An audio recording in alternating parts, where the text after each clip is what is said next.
Salud y paz, sosiego, tranquilidad para todos aquellos que sintonizan una vez más su programación de apologética del Evangelio de Jesucristo. Aquí su pastor y doctor Nicanor González, usando el Centro del Buen Samaritano, Iglesia Monasterio, trayéndole una presentación más de la verdad del Evangelio y de la persona que produjo, que trajo el Evangelio en el primer siglo, y han transcurrido ya 2000 años donde la palabra del Evangelio sigue vigente y siguen reales, transformando vida, como dice Romanos 1:16. No me avergüenzo del Evangelio porque es poder para transformar al judío y al gentil.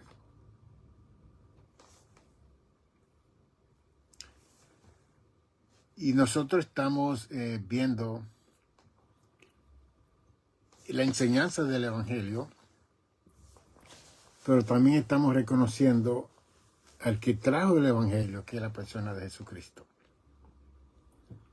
Y su trayectoria de 3 años ministerial en toda Israel, y su última semana la pasó en Jerusalén, donde sufrió el martirio de la crucifixión y la muerte, y también la resurrección, y también el levantamiento de él en el Monte de los Olivos, delante de más de 500 personas.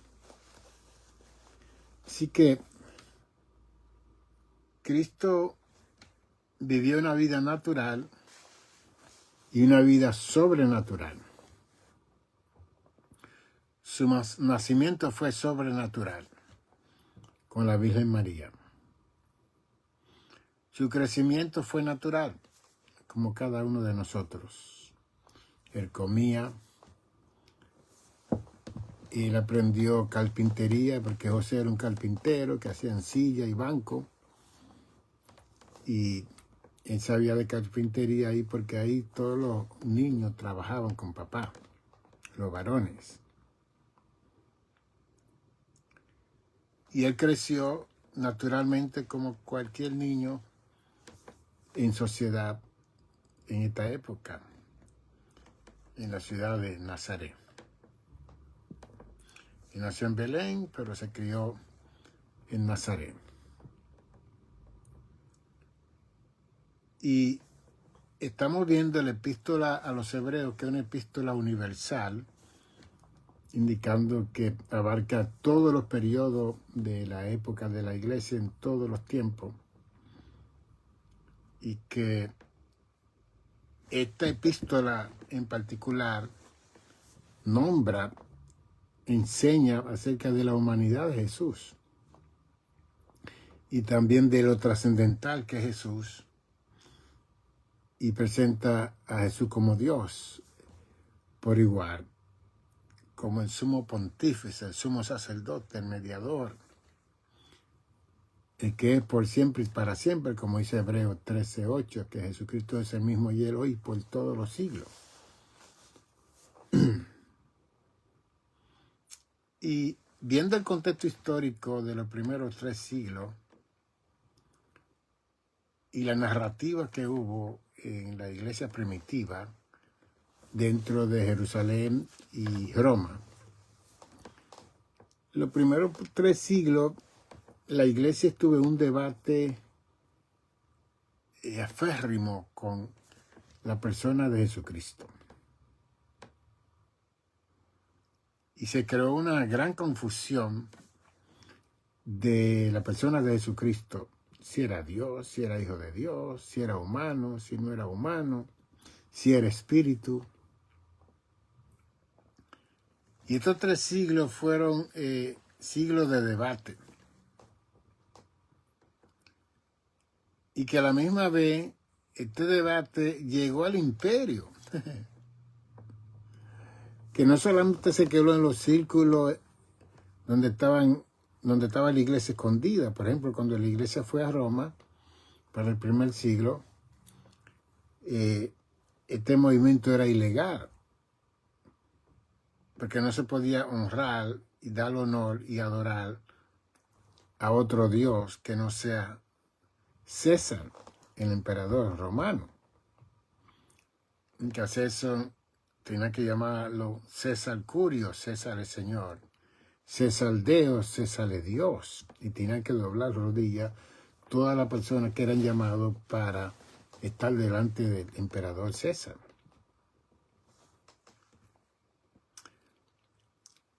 Y cuando comienza la persecución en contra de la iglesia primitiva que estaba en Roma en el 64 después de Cristo, que Nerón quema a Roma y le echa la culpa a los cristianos, que comenzó la persecución oficial en contra de la iglesia de aquel entonces. Entonces, esa persecución obligó a todos los cristianos del primer siglo a esconderse.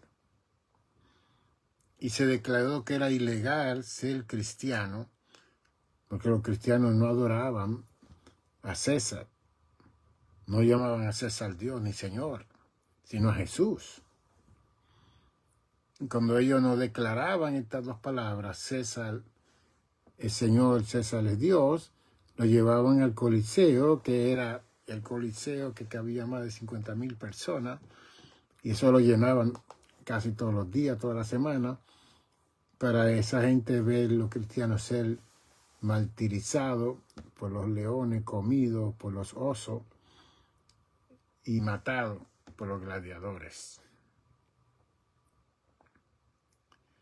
Así que los primeros 3 siglos la iglesia estaba escondida en la catacumba.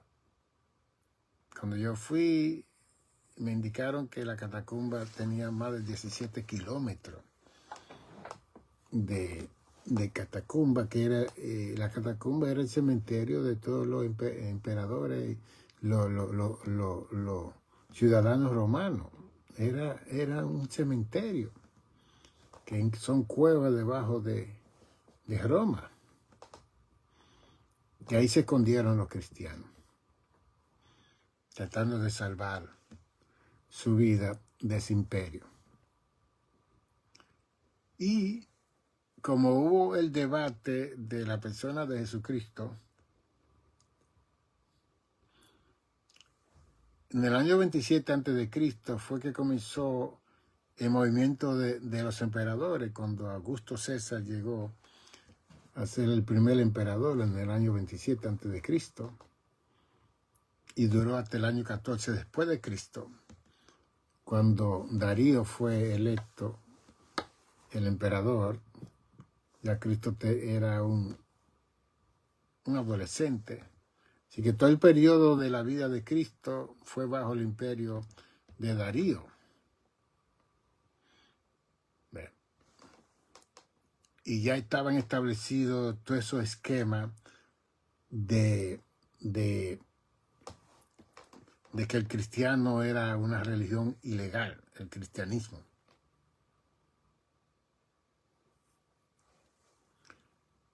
En Roma se levantaron 2 personas, uno se llamaba Alejandro, que era el teólogo Alejandro, y Ireneo.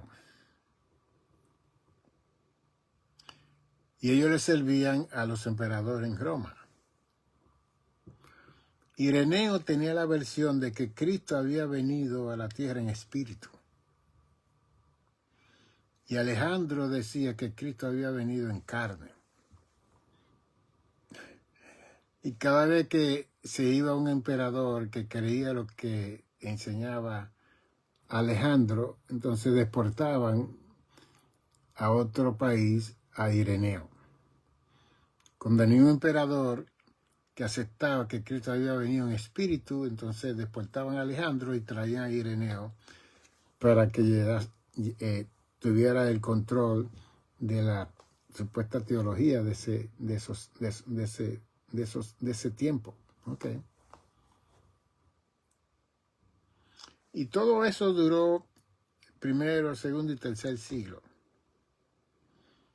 Y acuérdense que en el primer siglo estaba Pedro, estaba Pablo, estaba Juan, el teólogo, que duró hasta el año 95 después de Cristo, cuando Diocleciano era emperador, que Juan fue desterrado a la isla de Patmos, que estaba a 37 kilómetros de la tierra. Y el emperador romano, que fue electo Constantino, fue el que se ocupó en entrar en ese debate de la persona de Jesucristo. Fue Constantino, un emperador romano. En Israel, que está supuesto a ser la meca del cristianismo, del judaísmo, fue la meca del judaísmo, pero no del cristianismo, en el sentido de que se oye más del cristianismo en el Imperio Romano que en Israel, que es una cosa increíble eso. Bien triste, es bien triste eso. Que la fundación del cristianismo fue en Jerusalén, cuando se salvaron más de 3,000 personas, cuando Pedro predica en Hechos 2 su primer sermón. Y en el 3, más de 5,000 personas en Hechos 3. Y le estoy diciendo esta historia para que ustedes entiendan que Dios usa a quien Él quiere, como Él quiere, a donde Él quiere, para lo que Él quiere, porque Dios es soberano.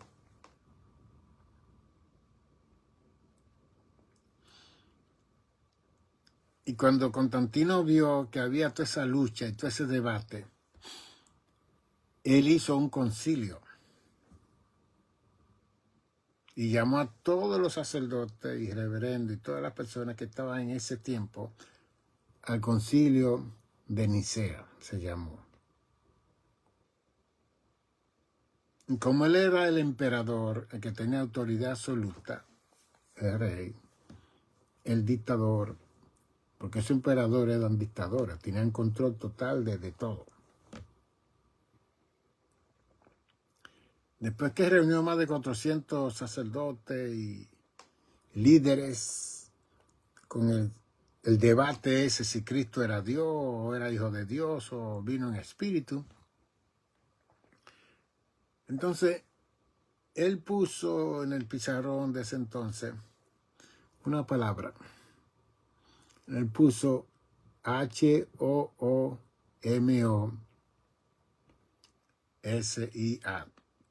homoousia, una palabra latina. Y esa palabra fue la que determinó en ese concilio de Nicea, en 325, la persona de Jesucristo, que era 100% hombre y 100% Dios. Eso lo hizo Constantino. Eso está registrado en la historia de la iglesia cristiana. Y precisamente en el 325 nace la iglesia católica, con Constantino. Entonces, cuando él establece que Cristo era 100% hombre y 100% Dios, eso se regó como pólvora porque él era el emperador y Roma tenía control de la mayoría de los países de esos 3 continentes, de Asia, de África y de Europa.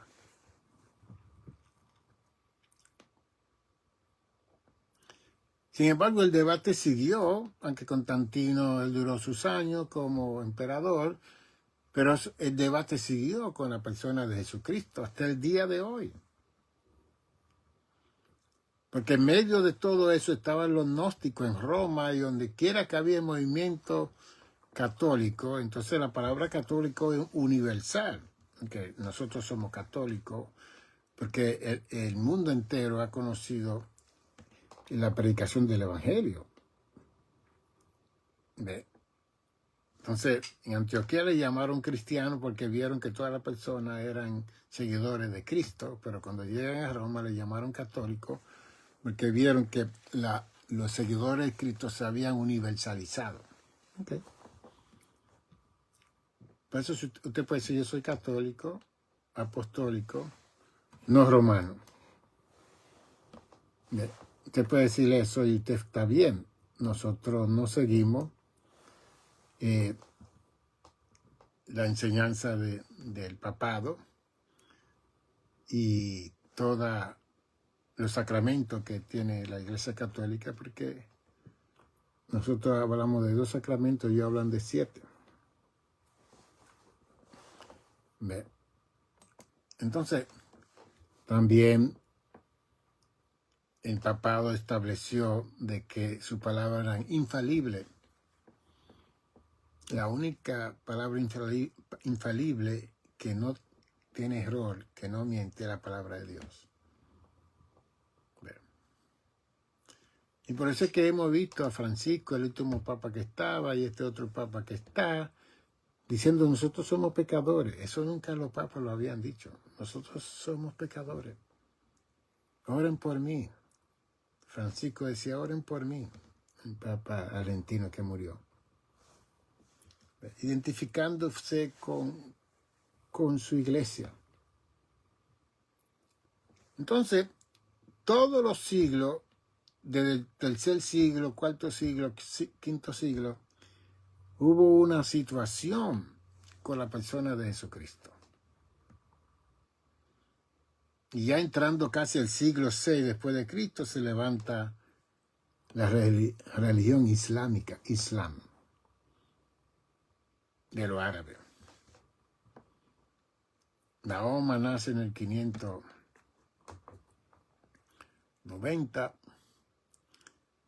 y crece, anda vendiendo un montón de cosas por ahí y comienza a crear esa religión islámica. Y todos los islámicos lo ven a él como el Mesías, como el enviado de Dios, como el mensajero de Dios. Y él entonces sustituye a Cristo para el mundo islámico.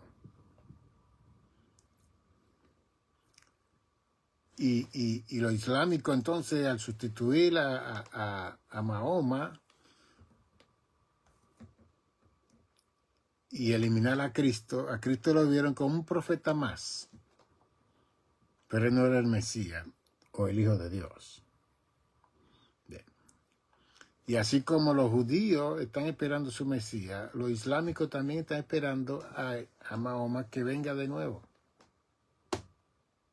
Es que esa es la contradicción que hay en estas 2 religiones del mundo, que hay 3 religiones del mundo.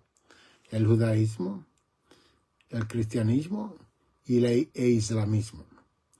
La religión más grande que hay en el mundo es el cristianismo. Hay más de 2 billones de gente sirviendo en esta religión. El islamismo tiene 1.7 billones de seguidores. Y el judaísmo es la más pequeña, quizá hay 40, 50, 60, como 80 millones de judaístas en todo el mundo. Es la más pequeña. Entonces, así sucesivamente en todos los siglos que se levantaron sectas religiosas, cuestionaban el mesianismo de Jesús, cuestionaban la persona de Jesús, cuestionaban que Cristo no era Dios. Y uno de los que combatieron con esta situación fue el apóstol Pablo y el apóstol Juan. Que en el capítulo 4 de Primera de Juan dice, no creáis a todo espíritu. El espíritu que confiesa que Cristo vino en espíritu es anticristo.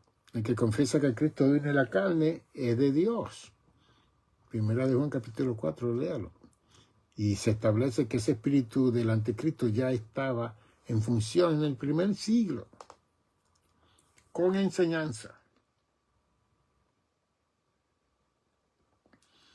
Entonces, la iglesia, en los primeros siglos, lo que estaba en un debate increíble acerca del establecimiento del Hijo de Dios, el Salvador del mundo, el Mesías que había venido, que no se esperaba otro Mesías, y que él hizo su entrada triunfal en Mateo 21 para ir al templo y establecer el orden de la casa de oración que será llamada casa de oración para todas las naciones. Entonces, Hebreo, en el capítulo 2, el verso 14, nos dice estas cosas. Así que por cuanto los hijos participaron de carne y sangre, él, está hablando de Jesús, también participó de lo mismo, para destruir por medio de la muerte al que tenía el imperio de la muerte, esto es el diablo. Okay. Y me encanta esta epístola porque no solamente presenta a Cristo como el Hijo de Dios, como el que estaba con el Padre constituyendo el universo, como dice el capítulo 1, versos 1, 2 y 3, como el resplandor de la gloria de Dios, sino que el escritor de los Hebreos lo presenta en el verso 15, no solamente de quitarle el poder, la autoridad que tenía el imperio de la muerte, sino que el 15 dice, y librar a todo lo que por el miedo de la muerte estaban durante toda la vida sujetos a servidumbre.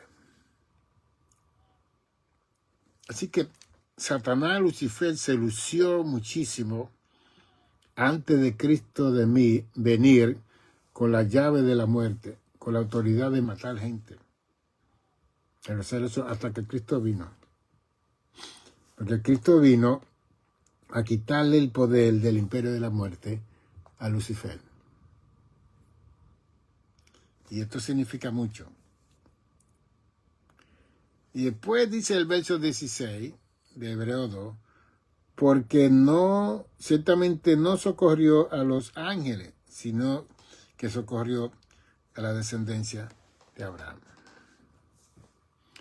Los ángeles no tienen perdón de Dios, y Satanás tampoco, porque ellos blasfemaron al Espíritu Eterno.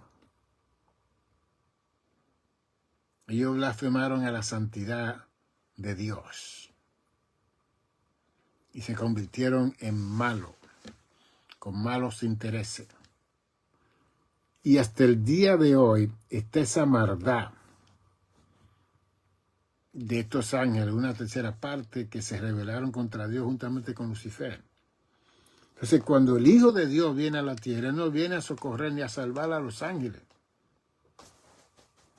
a nosotros, su obra maestra, la más importante. Y mire cómo viene Jesucristo a salvarnos a nosotros en el verso 17, por lo cual tenía que ser en todo semejante a sus hermanos. Qué lindo. Así que los gnósticos no podían enseñar y decir que Cristo vino en espíritu. Fue como una teofanía, un resplandor. Pero que Dios en Cristo no tomó carne porque la carne es pecaminosa. Eso es lo que decían los gnósticos. Aquí en Hebreo está contradiciendo, entonces enseñanza diciendo, no, Él vino semejante a sus hermanos para venir a ser misericordioso y fiel sumo sacerdote, lo que a Dios se refiere para expiar los pecados del pueblo. Desde luego, Hebreo viene después, este escrito viene después en el primer siglo.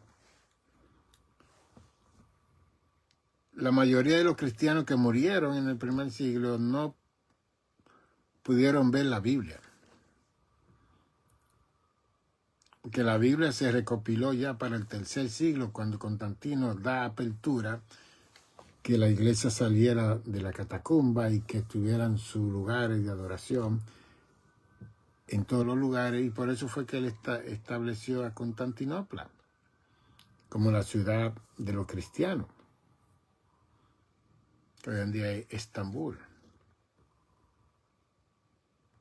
allá en esta parte de Turquía.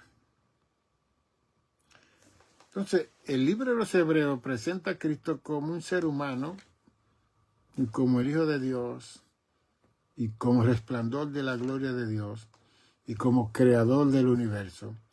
Lo presenta como tiene que ser.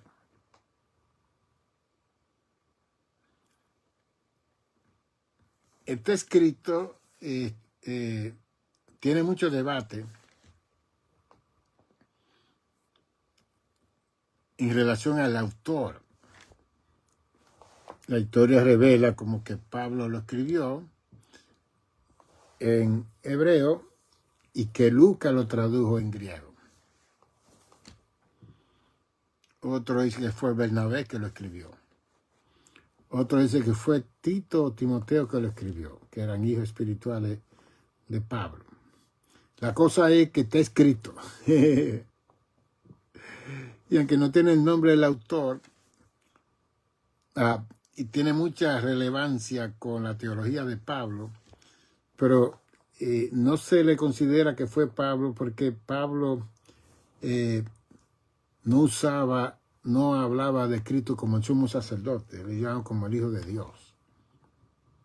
Él llamaba, y por eso es que estos grandes hombres que estudian bien, minuciosamente, la teología de Juan, de Pedro, de Santiago, de Pablo, hicieron las distinciones con las palabras. Cuando usted va a estudiar al nivel que yo estudié de maestría y doctorado, uno entra a esos lugares, amén, a esos lugares, de ver la teología de cada uno de ellos. Entonces, cuando dicen que fulano escribió y hay una enseñanza que Pablo no hablaba, entonces es cuestionable si Pablo escribió eso o no. Igualmente Lucas. Otro dice que fue escrito en arameo, después lo tradujeron en hebreo y después lo tradujeron en griego. La idea es que hay una enseñanza gloriosa de la persona de Jesús en el libro de los Hebreos. Qué bueno que la iglesia lo lee y lo estudia hoy en día también. Porque entonces, cuando vamos al capítulo 4, vemos al autor diciendo: por tanto, teniendo un gran sumo sacerdote que traspasó los cielos, Jesús, el Hijo de Dios, retengamos nuestra profesión. Porque ser cristiano, usted tiene una profesión. Quizá usted no se graduó del seminario, de la universidad, pero usted tiene una profesión. Eso es lo que presenta este libro. Porque no tenemos un sumo sacerdote que no puede compadecerse de nuestras debilidades, sino uno que fue tentado en todo según nuestra semejanza, pero sin pecado. A mí es una cosa gloriosa oír esa enseñanza. Bien. Porque Cristo fue 100% hombre y 100% Dios. Y Él fue tentado con todas las tentaciones que nosotros pasamos sin pecado. Bien.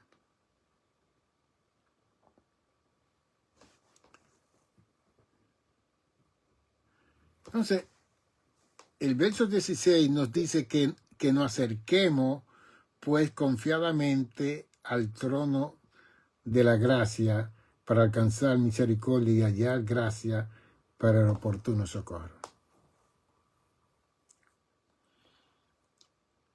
Así que la manifestación máxima de Dios en la persona de Jesucristo fue una manifestación de gracia.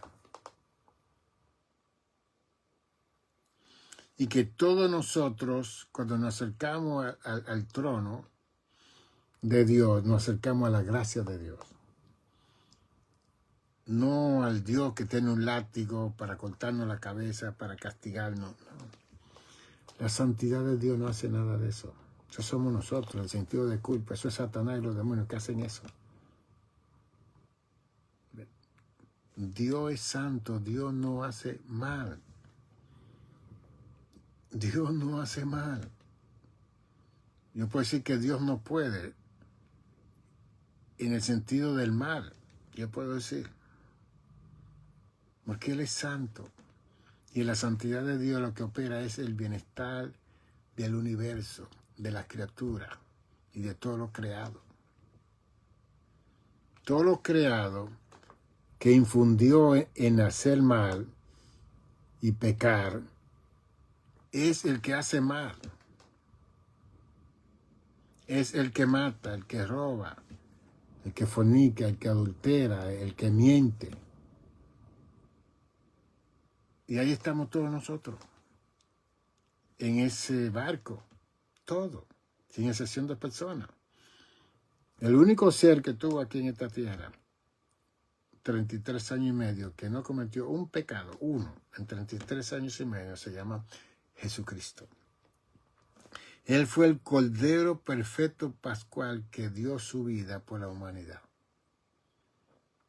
Y así como preparaban a ese Cordero por un año, que tenía que ser perfecto para presentarlo en el lugar santísimo, así fue Cristo. Desde que nació, perfecto, en obediencia a su Padre, para ser el Cordero Pascual que se va a presentar en la cruz del Calvario, derramando su sangre por todos nosotros. Y por eso cuando usted lee el capítulo 2 de Hebreo, el verso 18 dice, pues, en cuanto él mismo padeció, siendo tentado, es poderoso para socorrer a los que son tentados. ¡Qué cosa bella! Gloria a Jesucristo. Gloria al Señor. Él padeció, no sucumbió. En ese momento que le dijo en Mateo 26, pasa de mí esta copa, era para él cambiar el destino de la humanidad en la salvación. Él le dijo a su Padre, pasa de mí esta copa, no hay otra forma de yo salvar a la humanidad. El cielo hizo silencio. Y ese silencio hizo que Cristo reflexionara en ese momento de Getsemaní y dijo, no se haga mi voluntad, sino tu voluntad. ¡Wow! Ese fue el triunfo. Antes de ir a la cruz, ya Cristo había triunfado en el Getsemaní diciendo, no se haga mi voluntad, sino tu voluntad. El postrer Adán, diferente al primer Adán. La mujer que me diste, me dio de comer y yo comí. El postrer Adán, no se haga mi voluntad, mas hágase tu voluntad. Diferencia. Bien. El primer Adán pierde su vida física, porque la vida física de Adán y Eva iban a durar hasta el día de hoy sin morir. Y hubieran tenido 6.000, 7.000 años de edad. Y la tierra se hubiera multiplicado en cientos de billones de gente. Para entrar la muerte, se habla de que de Adán aquí se han muerto más de 29 billones de seres humanos en la tierra. Imagínense si no hubiera entrado la muerte, este mundo hubiera estado poblado de ese grupo de gente. Y hubiera sido paz, tranquilidad, porque el pecado no iba a permear y estar en la humanidad. Para entrar al pecado y la desobediencia de Adán y Eva, se produjo el pecado original, la envidia, los celos, y los animales se pusieron feroz a morderse y a pelear. Y ese mal que todo eso pasó a los hombres y a las mujeres y a los animales también. Pero de antes todo estaba en conjunto en el huerto del Edén. Los animales, los leones, todos estaban tranquilitos, en relación armoniosa. Entonces, los primeros siglos fue el gran debate si Cristo era Dios o era hombre o había venido en espíritu. Esa fue una. Constantino establece que Cristo fue 100% hombre y 100% Dios. Dios lo usó. Y eso se ha quedado así. Y ahí es que viene el credo de Nicea, que el mundo cristiano usa ese credo del 325 después de Cristo, credo de Nicea. Tiene una buena versión y una buena enseñanza. Ese credo, léalo. Entonces, de ahí en adelante se establece la Iglesia Católica en Roma y comienza la dinastía de los papados. La situación en Roma era que Roma en aquel entonces gobernaba más de 126 países de aquel entonces. Eso significaba que tenían que elegir cada país un papa para dirigir la Iglesia Católica, que fue fundada en el 325 después de Cristo con Constantino. Pero el signo o los grandes de Roma se reunieron de nuevo y establecieron que solamente iba a haber un papa. Y que ese papa iba a ser infalible, que no iba a cometer errores con la doctrina de la Biblia y con nada, que fue un grave error. Y que los 125 líderes de las demás naciones iban a convertirse en cardinales. Y que esos cardinales eran los que iban siempre a elegir al papado. Okay. Todo eso se establece en esta iglesia, pero el cristianismo siguió. Recuerden que el cristianismo estaba envuelto como parte de la Iglesia Católica. Las divisiones vienen precisamente por las discreciones de doctrina, por la adoración a estatuas, porque entonces comienzan a hacer muñecos y a venderlos por la necesidad de la iglesia, y entonces el verdadero cristiano comienza a separarse. Todo eso ocurrió en los primeros siglos de nuestra época. Y eso es la historia. Y comienzan la indulgencia, la gente a pagar por los pecados que cometen, porque había necesidades económicas, se necesitaba dinero y alguien se inventa que hay que pagar por los pecados. Y cada persona que iba a confesar tenía que pagar, y de acuerdo, el pago era de acuerdo al pecado que la persona hacía. Si era grande tenía que pagar mucho, si era pequeño. Es bien interesante que uno se ríe hoy en día, pero eso fue una cosa seria en aquel entonces. La indulgencia. Y todo eso tiene su historia. ¿Por qué vinieron? Porque estaban haciendo un templo y no había dinero, entonces alguien se inventó la idea. Entonces eso es lo que está ocurriendo hoy en día. Si Dios está mandando a las iglesias a hacer templos que quepan 30,000, 40,000 personas, eso es una gloria de un hombre, de una mujer.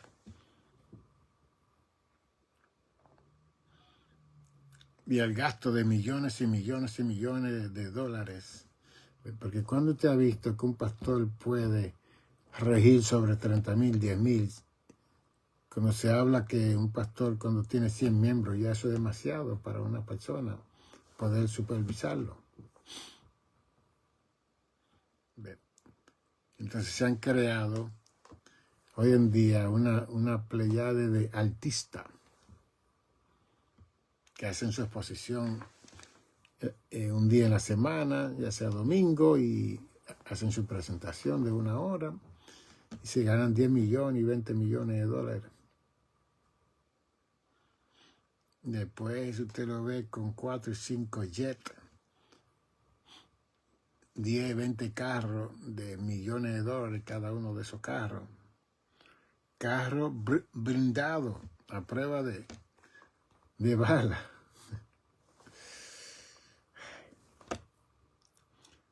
Hombres que se llaman siervos de Dios y siervas de Dios, y mujeres también. Usted se puede imaginar a Cristo en un carro blindado. Entonces usted dirá, pero doctor, es que tiene que ser así porque hay mucha maldad. Hay mucha maldad, es verdad. Es verdad. Pero entonces, cuando se habla de la provisión divina, de la protección de Dios, ¿cómo predican esos predicadores? Salmo 34:7, que el ángel de Jehová acampa alrededor de aquellos que temen a Jehová y los defiende. El Salmo 91, el que habita el abrigo del Altísimo morará bajo la sombra del Omnipotente. Salmo 27, 1, 2 y 3. Jehová es mi luz y mi salvación, ¿de quién temeré? Jehová es la fortaleza de mi vida, ¿de quién he de atemorizarme? Cuando se juntaron los malignos para comer mi carne, ellos tropezaron y cayeron. Aunque un ejército acampe contra mí, yo estaré confiado. Está hablando David que no tenía el bautismo de poder que nosotros tenemos.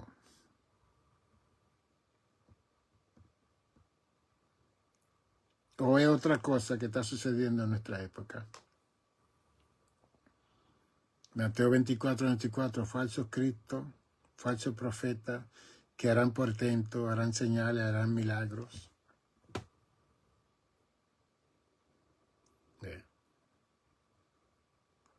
Entonces el mundo está cuestionando toda la riqueza que está recibiendo la iglesia y sus líderes. Estamos hablando de riqueza de millones y millones y millones de dólares. Y después para usted invitar a una de estas personas, usted tiene que pagarle 30, 40 mil dólares por una hora, 2 horas. De que se han hecho tan famosos, tan grandes. El Hijo vino semejante a nosotros para salvar, redimir a sus hermanos.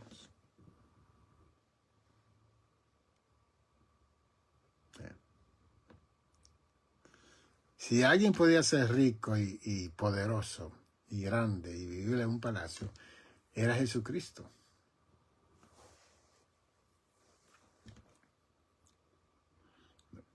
Y después nosotros criticamos a estas religiones que son falsas.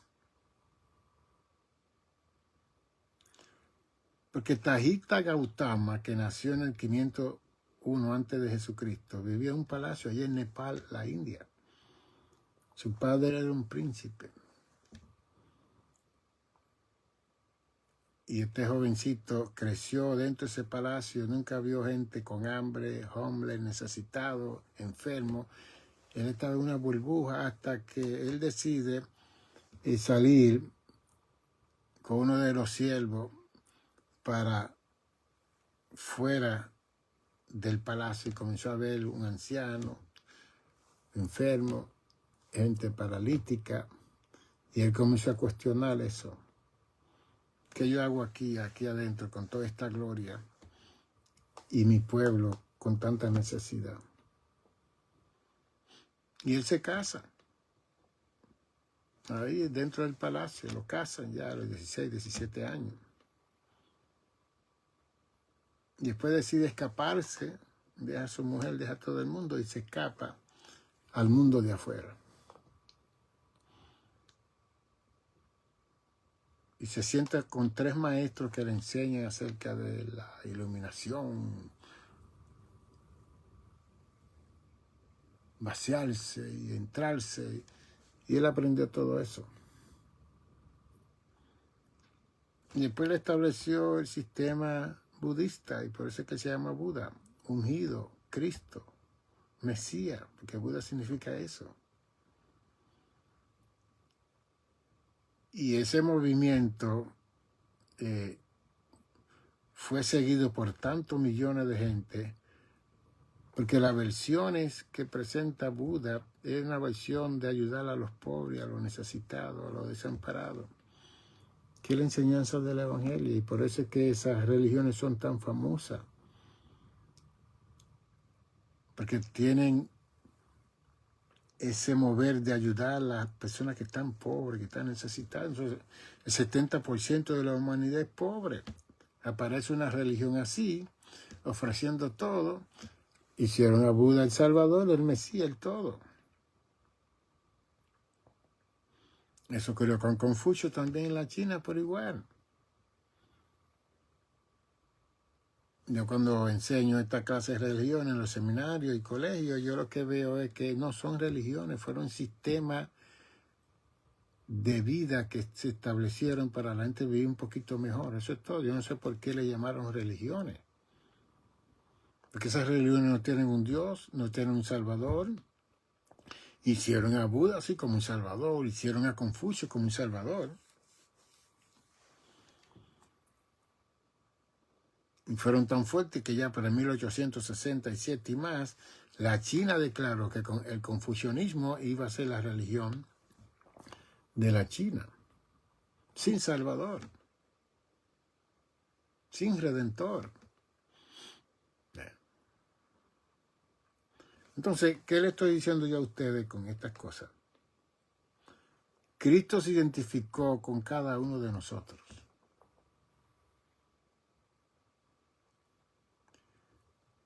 Y yo le digo a las más de 40 millones de iglesias que hay en el mundo y a los más de 2 billones de hombres y mujeres que visitan estas congregaciones,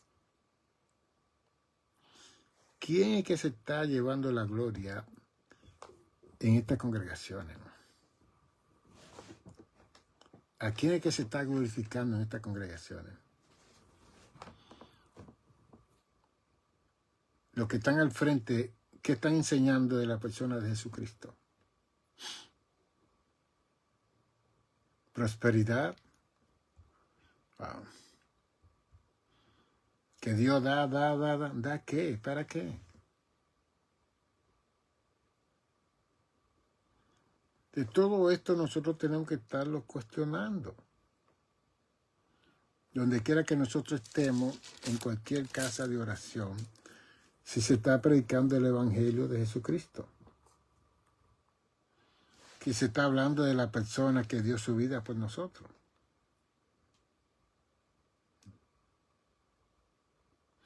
Porque aquí dice, en el capítulo 5 de Hebreos, verso 7, y Cristo que los días de su carne, cuando estaba como hombre, ofreciendo ruego y súplica con gran clamor y lágrima al que le podía librar de la muerte, fue oído a causa de su temor reverente. Eso es increíble.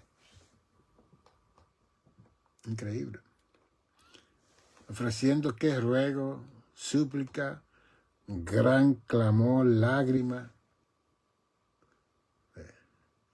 Y después dice el verso 8, y aunque era hijo, por lo que padeció y aprendió la obediencia. ¡Wow! Eso es increíble. Porque aunque él era el Hijo de Dios, sometiéndose a los ruegos y a la súplica, al gran clamor de lágrimas y lloro y llanto, aprendió la obediencia. ¡Wow! Es como que sometió esta carne de él para que se sometiera a su Padre Celestial. Y habiendo sido perfeccionado, dice el verso 9, del capítulo 5 de Hebreo, vino a ser el autor de eterna salvación para todo lo que le obedece. Bueno.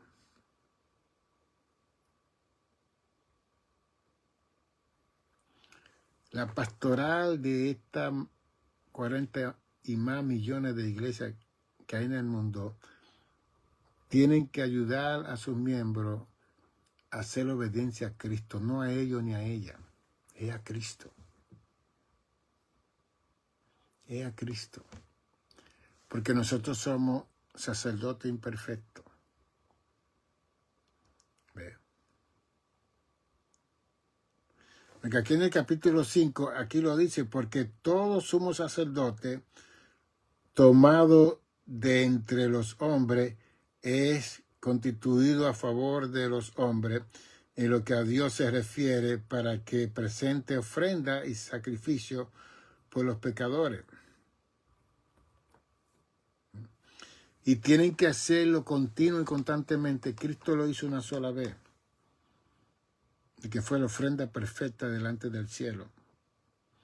Los sacerdotes, que hemos sido pastores y somos pastores, tenemos que estar ofreciendo todo el tiempo por la imperfección de nosotros. Entonces las congregaciones tienen que llevar a sus miembros a obedecer a Cristo, no a mí. Yo tengo el título de pastor, de reverendo, de ministro ordenado. No, soy un siervo inútil. Tengo que hacer lo que necesito hacer. Pero mi trabajo en el Evangelio y la administración del Evangelio es llevar a esa oveja a la obediencia de Cristo, como dice aquí. Para que todo lo que obedecen reciban salvación. Pero no obedecer a la pastoral, no obedecer a la oficialidad, no obedecer a los diáconos, diaconisas, a los ancianos, obedecer a Cristo. Porque si nosotros estamos obedeciendo a los hombres y a las mujeres, entonces estamos desviados con la enseñanza del Evangelio. La obediencia es hacia Cristo. El amor es hacia Cristo. Porque cuando usted obedece a un hombre o a una mujer y ese hombre hace algo malo, usted se va para el infierno, se pierde también, que eso es lo que ocurre continuamente.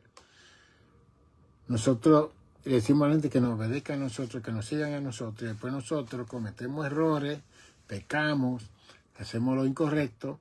Ese grupo que nos tenía a nosotros como un Cristo, se le murió su Cristo y se van al mundo, se pierden. No tiene que ser así. Cristo aprendió la obediencia con súplica, con ruego, con gran clamor. Haciendo eso, vino temor reverente al cuerpo de Cristo, a la persona de Cristo, que era un humano también. Cuando Cristo estaba en el Getsemaní, él pidió a Pedro, a Juan y a Jacobo que orasen por él. Le dijo a Juan y a Jacobo y a Pedro, oren conmigo. Y ellos no pudieron orar porque el ambiente era tan pesado, como dice el Salmo 22, que la fuerza de Satanás y los demonios se reunieron todos en ese Getsemaní. Y todos esos 3 discípulos íntimos de Jesús comenzaron a dormir. Él les pidió que orasen con él. Se sentía solo, como humano. Y él le dijo a llorar porque la carne es débil, pero el espíritu está presto. Y él se pasó toda esa noche orando, con súplica, con clamor, con lágrimas. Pasa de mí esta copa. Su sudor era como gota de sangre. A mí, eso fue una cosa increíble. ¿Cómo él no va a merecer la gloria, la herencia, todo el imperio, la majestad, como dice en Apocalipsis? La alabanza, la adoración. Como el mediador y sumo sacerdote que dio su vida por nosotros. Por eso que aquí nos enseña, ¿no?, que la pastoral tiene que llevar a sus miembros a la obediencia a Cristo, no al sistema, no a las órdenes que tienen las iglesias del mundo, porque esas órdenes fueron puestas por los seres humanos, no a todo lo que funciona dentro de una casa de oración. En medio de todo eso, lo principal es la obediencia a la persona de Jesucristo, para que nosotros podamos alcanzar nuestra salvación. Y habiendo sido perfeccionado, vino a ser el autor de eterna salvación para todos los que le obedecen. Que Cristo creó la salvación, nos la dio a nosotros, pero es siempre y cuando que nosotros obedezcamos a Jesucristo y toda la enseñanza de Jesucristo. Que hay doctrina de hombre, hay enseñanza de hombre, hay enseñanzas que no son el Evangelio, que no son la palabra de Dios. Y ahí es donde está mi programación, mi enseñanza a ustedes. Tenemos que volver al texto sagrado. Hay mucha comezón de oír, como dice en Timoteo, todo el mundo quiere oír algo que le agrade a sus oídos. ¿Pero y qué es lo que dice la Biblia? Lea Mateo 5, 6, 7. El Sermón del Monte, lea eso de nuevo. Comienza a leer de nuevo a Mateo, Marcos, Lucas y Juan, los 4 evangelios. Lea, porque ahí están todas las palabras dichas por Jesús, no por Pablo, ni Juan, ni Santiago, ni Pedro, por Jesús. el que quiere que nosotros lo obedezcamos, porque Él se entregó en obediencia y aprendió la obediencia con su súplica, con su ruego, con su clamor, con sus lágrimas. Bien. Ya debemos de estar siguiendo gentes que quieren que le obedezcan cuando ellos son imperfectos. Y al único que tenemos que obedecerle es a Jesucristo. Y yo no estoy hablando de respetar a la pastoral, yo no estoy hablando de considerar, de tomar en consideración lo que un pastor o una pastora le está diciendo a usted, ¿no? Yo no estoy diciendo que usted debe estar en contra de eso, no. Pero si lo que se está hablando está en contra de la palabra de Dios, entonces usted puede decir que no.